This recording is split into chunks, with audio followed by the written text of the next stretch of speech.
Hey, Jasen Rice here at Lotpop. We're going to do 8 do's and don'ts for used car management during this pandemic. Actually, 4 of each. 4 do's and 4 don'ts. So here we roll.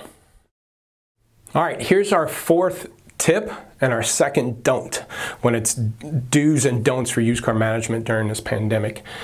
I would say don't rely on old metrics. When I say old metrics, it's old in this current world that's changing so fast. Is anything that's looking at probably 30 to 45 day metrics, either the market or your stocking, your inventory metrics. Because think about that, everybody's losing sales right now and things are slowed down. So if you looked back 45 days, that activity was still pretty good. Just a month ago, things were moving pretty good. So you might overstock for today's current selling positions and vice versa. Let's look at moving forward. Let's look at May, middle of May, looking 45 days ago is going to be April 1st, where there's nothing selling or very limited selling, both in your inventory and in the market.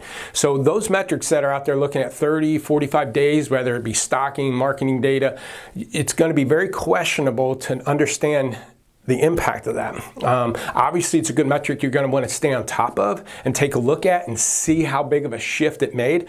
And it shouldn't matter if it was high then, if it's high now, it's going to be high then, and if it's low now, it'd be lower then. So those numbers could balance each other out, but you also got to think about how much weight you put into that, okay? So I would suggest to you looking at 1 and 2 weeks sales cycles. I would look at historically what's moving on your lot, okay? Moving forward, and at least for the next few months, you're gonna have to just kind of look historically what's been popping off your lot, your make, model, trim, and you wanna look at 1 to 2 week windows. You also wanna be able to be proactive in stocking, meaning look at cars that you know will be leaving soon based on the age and activity and how you're priced to market. Knowing that car is gonna be leaving soon, you might want to go ahead and stock for that because turnaround time is going to be key.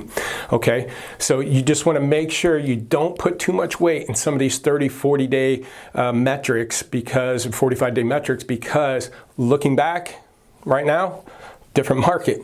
Going forward, looking back to now, hopefully it's a different market and we're actually starting to sell stuff in May and June and stuff. So don't put too much weight into those metrics right now. Keep an eye on them, but just realize what they're looking at. Thanks.